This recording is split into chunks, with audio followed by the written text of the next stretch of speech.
अच्छी आदतें आदमी के भविष्य का निर्माण करती है और गलत आदतें आदमी के भविष्य को अंधेरे में डालती है। इसलिए सावधान, खुद की आदतों के प्रति भी सावधान रहिए और अपने बच्चों की आदतों के प्रति भी बहुत सावधान रहिए, क्योंकि बचपन में ही वे आदतें धीरे धीरे व्यक्ति के संस्कार बन जाती है और संस्कार बनने के बाद उसका चरित्र बन जाती है और चरित्र बनने के बाद जीवन का हिस्सा बन जाती है। आप देखते होंगे ना रोजमर्रा की जिंदगी में कुछ लोग कितने अच्छे लोग होते हैं, उनसे मिलना, उनसे बातें करना, उनके साथ जीना कितना अच्छा लगता है ना।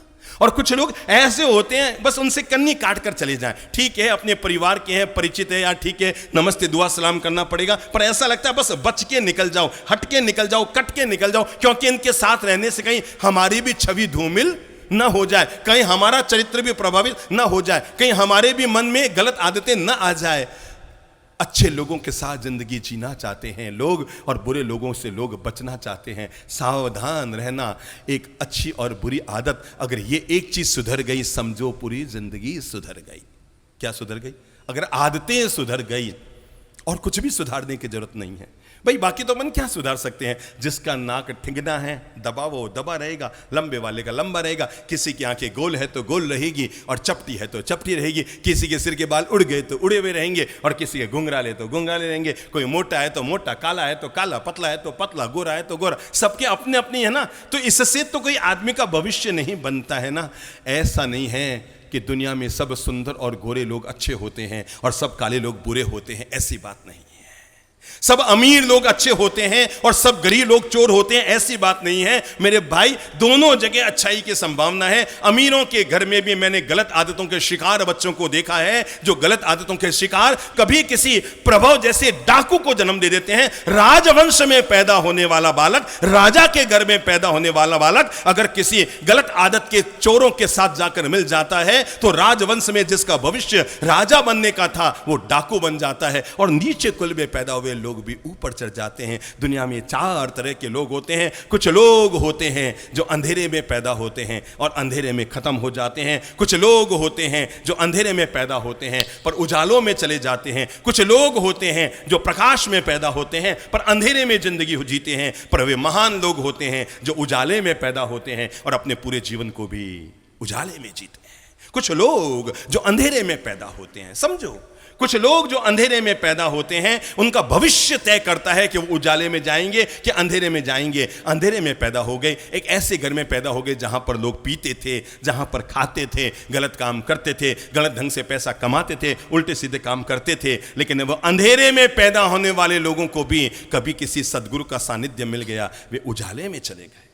कल की बात है, एक यहां के समृद्ध और संस्कारशील महानुभाव आए थे और कहने लगे बात ही बात में साहब हमने अपने पूरे वंश और कुल से पीने की आदत हटा दी। उन्होंने कहा साहब भले ही हमारे पूर्वज इस शराब को बनाते रहे थे, पूरे देश में बेचते रहे थे और हमारी पीढ़ी दर पीढ़ी यही धंधा चलता आया था, शराब बनाना और बेचना, शराब बनाना और बेचना। पर हमें गौरव है आज की हमारी पीढ़ी ने जब संस्कारशील बातें सीखी है और आप जैसे संतों का सानिध्य पाया है तो हमारे कुल और वंश से पीने की आदत बिल्कुल हमने खत्म कर दी है। मैंने ताली बजाई और मैंने उस भाई साहब को ये बात कही थी। वो भाई साहब आज इस शहर के न्यायाधिपति की कुर्सी पर बैठे हैं और कल जब वो हमारे पास बैठे थे तो उन्होंने जब कहा कि बाप जी हम जिस घर और वंश में पैदा हुए हैं वहां पर तो यही सब धंधा चलता रहा पर हमने इसका त्याग कर दिया। मैंने ताली बजाई, उनकी पीठ थपथपाई, उनके सामने उनके बच्चे बैठे थे, संस्कारशील बच्चे जिन्होंने श्रद्धा और भक्ति के साथ गुरुजनों को वंदन किया था। मैंने उनकी पीठ थपाते हुए कहा था, मैंने कहा भाई साहब हो सकता है आप पैदा भले अंधेरे में हुए थे पर आपने जिंदगी को उजाले में डाल दिया। भले ही अंधेरे में पैदा हुए थे, हो सकता है जहां पैदा हुए वहां पर पीने की परिवार में परंपराएं थी, लेकिन जिन लोगों को जीवन का विवेक मिल जाता है, जब हमें कोई आके कहता है ना अरे आपको हम कैसे बताएं हम कितने शर्मिंदगी से गुजरते हैं और कितनी मन की पीड़ा होती है जब हमें आकर कोई कहता है बाप जी वो अमुक आपका जैन है ना, हम वो पीता है और जैनों के बच्चे आजकल ये करते हैं वो करते हैं। मन में इतनी पीड़ा होती है, अरे भगवान ये लोग भी कैसे निकले, तुमने तो इसको उजाले में पैदा किया पर इन लोगों ने अपनी जिंदगी को अंधेरे में डाल दी। पीड़ा होती है साहब, पीड़ा होती है।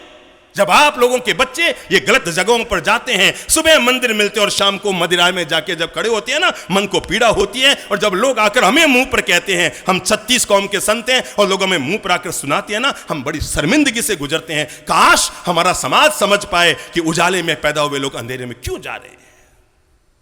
एक संस्कारशील घर में पैदा हुए, एक कुलीन परिवार में पैदा हुए, एक यशस्वी वंश और कुल में आप पैदा हुए, एक ऐसे परिवार में आप पैदा हुए जिस पर 7 पीढ़ी गौरव करती रहेगी। और अगर उसके बच्चे गलत जगहों पर जा रहे हैं, सावधान रहें।